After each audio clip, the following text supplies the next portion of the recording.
Level 1 is kind of a weird game. It's like still here I would be so scared that they are in third push. Yeah. That's my biggest nightmare here. And then as you guys are walking with the wave, they can like bonk you once. Like, it looks like they maybe just wanted to copy what you guys created. Oh, it's such a homey wording for your buddy as well. Good timing on the word, you don't lose anything. I like it. It's good. I didn't manage to see what the enemy jungle was. I think. Vi? Yep. Ah, okay. Then level 2 ganking top is not gonna impact anything. Yep. I'm also thinking here if it's good for them to like push this as fast as possible to like make the next wave be in the middle of the lane, because that's like good for them since they can zone us kinda. Yeah, I think resetting the state where they can be in third bush and the wave crossing past the midpoint and the wave slow pushing like ever so slightly towards them, I think is a good spot to be in. Yeah. But they just based? Oh, okay, no, they're trapping. Yeah. Okay. Well, I thought the same as Lilip here, so I don't blame him for thinking that they based. I think that was the call in game. Okay. I'm not sure what happened to Leona to be so behind on XP. That's a good question. I guess you just like queued in the max range and Leona wasn't in range. I guess something like this happened. Yeah. Yeah, probably. I think that makes sense. Yeah. Are you strong enough to on level 3 to push the 6 minion wave on time to crash the tower? If enemy botlane is not there, I think so, because we're Okay. dematch. Okay. But I'm more thinking that they should never really give us a good base.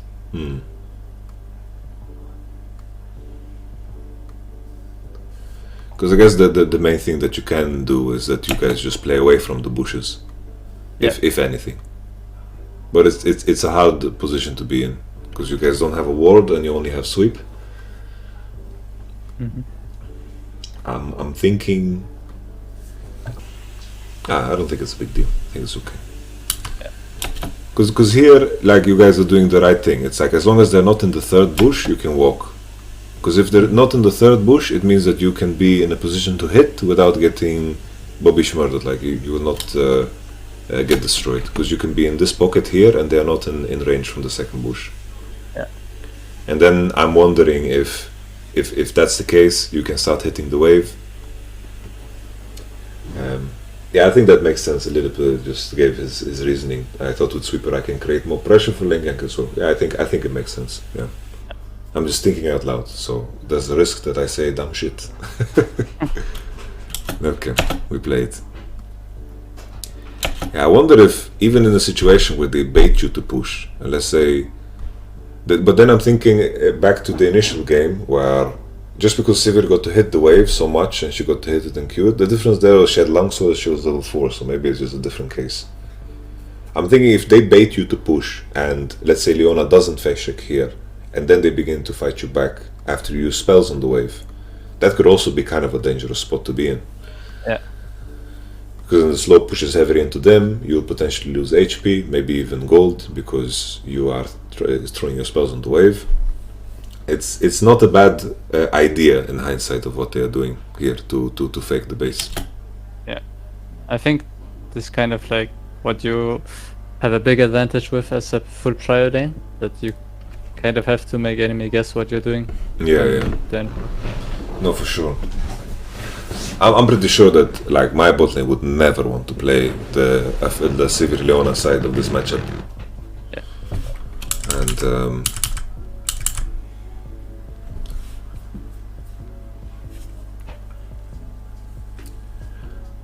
wanted to look if there was any different reaction from them at all due to the Zinza information. Because I didn't see when they actually warded. If they did at all. I guess they ward now.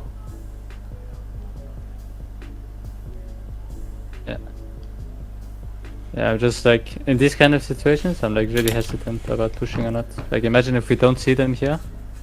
It's like, I don't know, I feel like if I push and Lulu is there to freeze, it's really bad. And Yeah, if I don't push and they come back with base advantage, it's not that good as well. yeah. No, I think you're right. I don't see what the good decision is. It also doesn't help, right? That I don't even know if Aphelios warded. I think, like now in hindsight, did Vi just full clear into bot, and then she just did bot crab and then golems. So like Jungkook can also be like here if she decides to overstay, but usually she doesn't need to, because to be 2 they're already stronger. So they have full information bottom side with crab killed and potentially ward. Zinzo level 2, he's very behind on tempo. I think there is like nothing that you can do realistically here. Maybe Leona getting chunked like this and losing HP is the best thing that could have happened. I just want to see how it plays out now. Because at least they are pushing into you. Yeah. I was thinking like in this game it was like more of a standard one, there wasn't bot ganks and stuff. So I'm thinking like from their perspective, like because I think they base now and I get a complete free out push, 1 wave advantage to buy with, and okay, it's not yet, but I'm pretty sure I get a free base. Because I here, feel like it should really happen. from their position, they should never let go. Like they should never let go. They should make you base first. In my mind, it's like you don't have a support right now with Leona. They should make you, like, it also comes from before. Like they didn't make you lose HP on wave 1. They didn't make you lose HP on wave 2. They didn't make you lose wave 3. On wave 4, it was pretty decent with the trap. On the Leona, on wave 5 they trapped, or wave 6 they trapped again, so this was good. Like the traps were good that they did, but the fact that they weren't on 3rd bush, on 2 situations, you could have lost a lot more HP. And then they can extend the situation. And then it would have been a lot better. Because ideally the situation that happens is that they fuck you guys hard enough that you have to base before anything. And then ideally they create the situation where you are so chunked that they can base in the bush without you being scared. You being scared walking to a wave that is slow pushing towards them. And then they have won completely. Do you think like in this kind of case, like I think they should stay, but do you think they should like keep hard shoving wave after wave, or should they stack, or? I think it's exactly as you said. I think they can play around with you so much that they can choose to trap like they did and fake base, and then you lose HP. It's like it's hard for you to do that a 3rd time, but they made it very obvious in terms of how they played and how he walked away when he crashed a wave. Like if they are crashing a big wave and they are not looking to harass you under that wave, and he's just posturing the way he did and losing HP while he's pushing that wave, then probably he's signaling a little bit too hard that he's basing. Like I'm just gonna go back and see if this was the case. Let me see now. So now they're pushing, they are crashing this wave. In most cases, like here, if they feel comfortable about jungle situation, they could look at posture to hit you. When the wave dies, they can go back into the bush, and then from that bush they can choose whatever the fuck. Yeah. But let's see here now.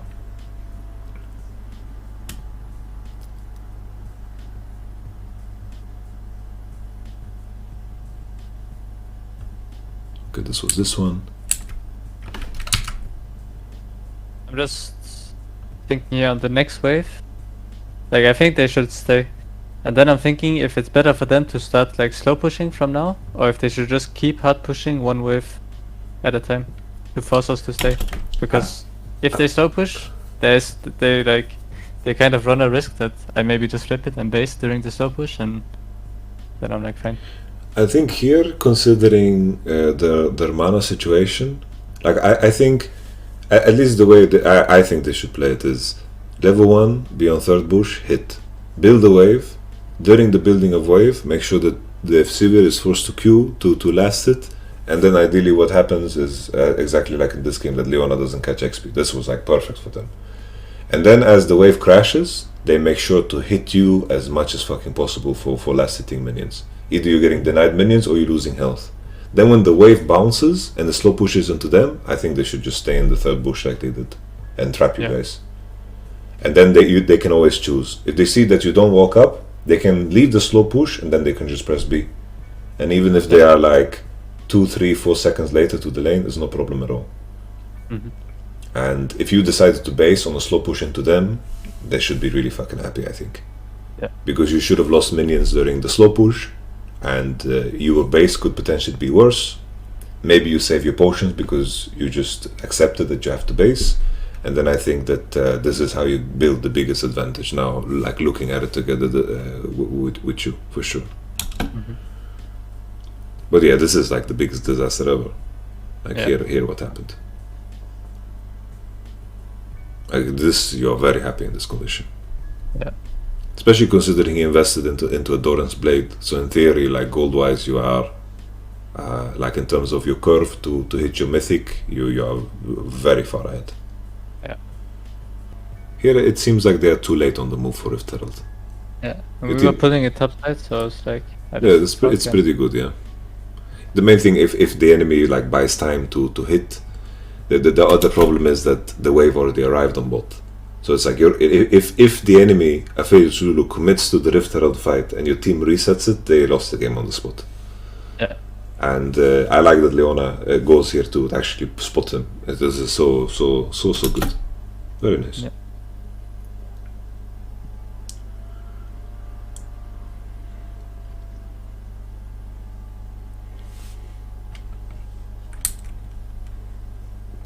Okay. Yeah, I remember I told Dino to not cancel him. Set him base and then push the wave and he lost the entire wave. And I think since my champ was a cheat code, I got the next wave too. Only. There's also platings as well. You finish mythic like this, and if you have I don't know what his exact goal is, he could be close. It's 1225. I got it. But this was like Sivir specific, I think. Yeah, I was thinking about Aphelios gold. If he finished mythic, did he finish mythic? I think he had full boots and those components. Okay. Oh, look at that, man. Yeah. I can Takeset and Lilib getting mythic advantage in this matchup. With Zinza level 2 ganking top and selling you guys out in a game 5. Yeah. You guys are just too good.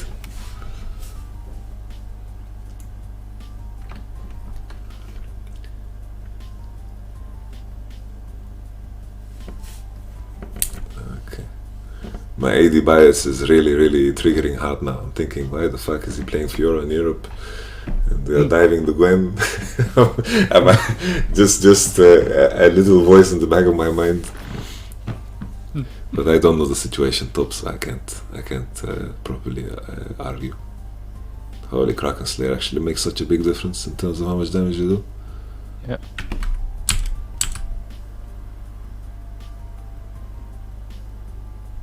Was this the cleanest flash in all of the lands that you just did? I think I did flash that ult. So I don't think so. Almost. But yeah, we kind of won the game from this. Yeah. I just want to see the situation again. Yeah, the Kraken Slayer really shifts things, because I think it's the difference about having lethal and not lethal. Yeah. Sure. Okay. Yeah, I thought it was kind of weird that Leona is playing on the wave rather than in the bush, but it kind of worked. So but still, in hindsight, I would think that Leona should be in the second bush. Yeah. You in the second bush, and then like you can always reach with R if she finds the Lulu. Yeah. Do you guys still win? Do you think if you hit the Aphelios? You do, right? Even if he cleanses. Yeah. I mean, you mean after like Leona ulted Lulu and stuff?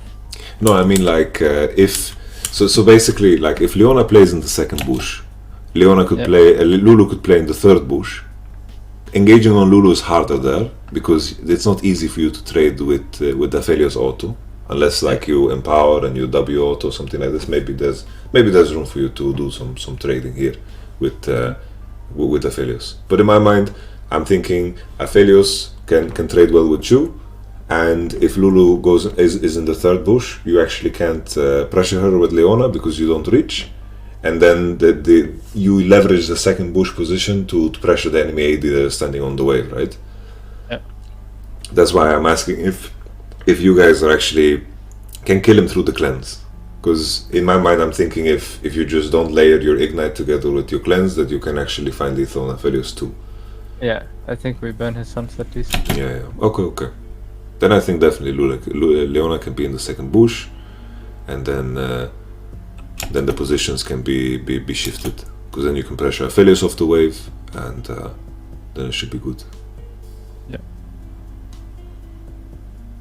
But yeah, if the situation is that you can only engage on the Lulu, then I think the position also makes a little bit more sense. But then I think the moment Leona is on the wave, Lulu should also go out of the engage range and just play towards Aphelios side more. Yep. But I think if Lilith doesn't think that you guys can kill Aphelios.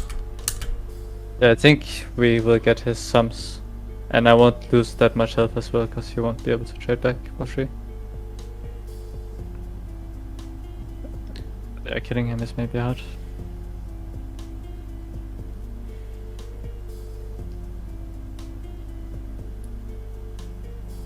How do you mean Lilith with getting more value out of Polymorph?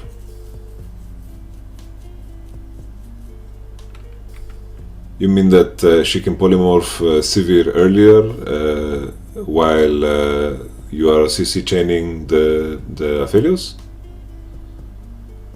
Maybe you can tell me, Takeset, how easy it is to E the polymorph of Lulu. How hard is it? I think it's pretty hard. It's pretty hard. Yeah. I asked because I know that I can't do it. That's for sure. Yeah. I think you just random E and get some health back. So yeah.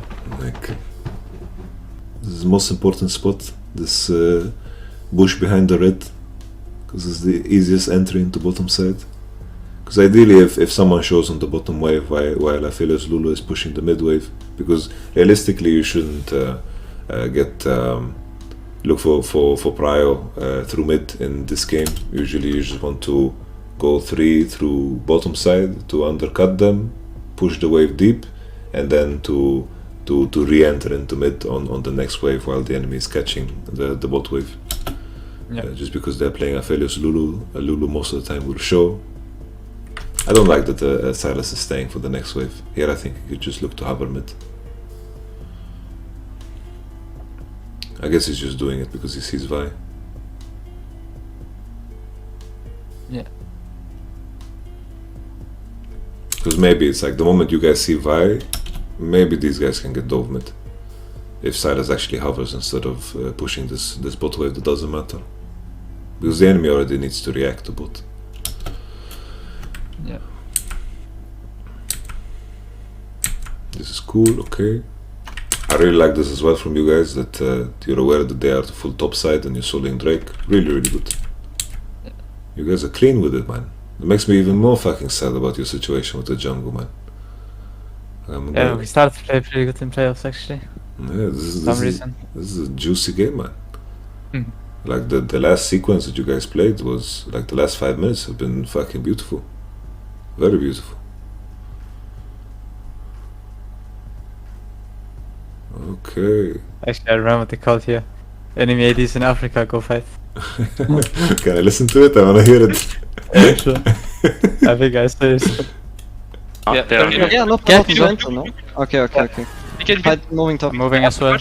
Yeah, bot is first. Yeah. Okay. No, their bot is in Africa. Get on. I can block. Slow fight is good. Aphelios is in Africa. We can fight. Slow. Very slow. Yeah. Lilith, I ult you, Lilith. Go. We can Good play. fight. Good fight. We can play. Good fight. Do you have anything? Yes. Yeah, look, front line. Yeah, look Gwen maybe? I heal for you. We kill everyone. Here. Kill them all. Nash, go Nash. Go Nash. Oh yeah, Nash is up. Yeah, we can. I tip. Okay, I Okay, tip. GG. That's nice. Okay.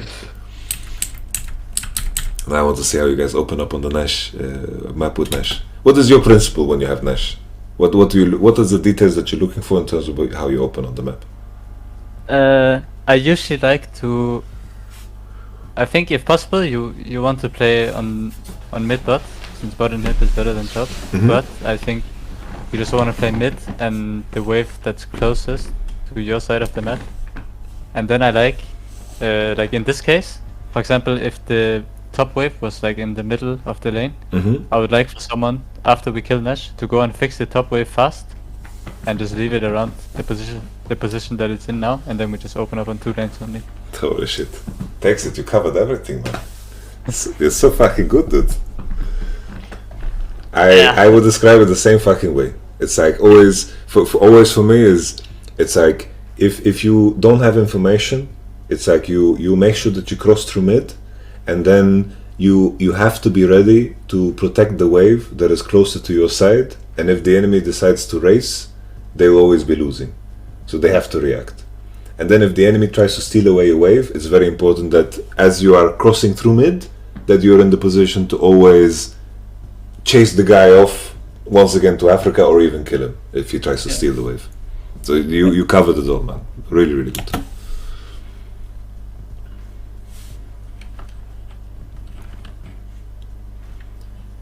Here it's a little bit harder because always the waves that are like extended past the river, they are tougher to defend always. Yeah. But then it's like depending on the tempo overall, like in this particular case, because they died on a 20-minute Nash, they kind of spawned in time tempo-wise, if I look correctly, remember. They're all spawning, okay, at a relatively similar time. So tempo-wise, they can actually take both of the side waves on time. Okay, Mr. Takeset. Yeah. Are you sleepy? You had a long day. You said you screams. Yeah, I'm kind of getting sleepy. You're feeling good. Yeah. It's crazy for me. I feel like time flies so fucking fast when I talk about League of Legends with people. It's like this didn't feel like 2 hours at all. I hope it was a little bit of help or anything just to pick your mind was good for me. I am always very happy to engage with League, so you can always write back to me just to talk about League of Legends is always good for me, you know? I always welcome that. Yeah, it was also really insightful for me, so yeah. I'm glad to hear that, okay? We spent 2 hours together. For me, that's a holy bond. Now we have a connection. You can, if there's any future games that you want to talk about, well, I'm really down for it. I am curious, before you leave, I'm curious about your thoughts about has the meta changed at all for you with the new patch? What is your impression so far in regards to bot? I think the meta that was in the Worlds final is still kind of here. With, I think Heimerdinger is really strong. I think Lucianami, you need to play almost perfect with anything you play against it. Otherwise, I think it's also really strong. I think maybe Yumi is a bit less strong than at Worlds. Okay. But yeah, I think still champs like Caitlyn, Varus, that was really high prior in the finals. Lucianami, I think it's like the ranged champs right now are kind of still dominant. That makes sense, yeah. That was also my general assessment. It's like I'm mostly in my free time when I'm playing the game, I'm just playing Flex Q. But in Flex Q, the only reason I play Flex Q is because I get to play against players that are actually like, when you play late at night, you actually get to play against Grandmaster and Challenger players, putting groups together, boosting, like doing Chinese boosting, whatever. I get to play against decent players. And I just play support, and it's like always, in terms of blind picking, I end up leading towards either, depending on AD, it's like I am either playing Heimerdinger, Karma, and then in some rare cases Renata. But then I'm kind of praying that it's like depending on the enemy AD. Like if the enemy AD is not something that is good together with the range supports, I feel better about picking Renata into more melee comps. Yeah. But Yuumi got a really big nerf on the most recent patch, like with the root duration, 0.5 seconds is pretty big. Yeah. And then I guess solo queue is such a different experience, right? It's just people, I see like people just playing Kai'Sa and Draven and Tristana, and this doesn't seem, for me that doesn't seem plausible at all. Like I don't see how you can get away with playing against like the strong laners with these champs. Yeah, I think the thing is like in competitive, I think the meta is like Heimerdinger, Caitlyn, Varus, but I think in solo queue people just won't really play these champs, and you can't really practice against it. So at least when we started scrimming, I was like, when I played versus these champs, I was like sort of losing the entire game. I had to like learn how to play it versus it. But yeah, it just takes some time. Okay. Yeah, Heimerdinger feels really OP. Yeah. I think in terms of scaling too, and that doesn't feel like this champ. It doesn't like. I think the only hard lane it feels like is like Yuumi. Then everything else is kind of contested. Yeah. It was staring in our face for so long. There was like Heimerdinger super players in EU West, and we just thought they were monkeys. Okay. Then I will not keep you any longer. Once again, this was really enjoyable for me. I wish you a pleasant night, my friend. Thank you, you too. Have a nice night. You too. Take care. Bye bye.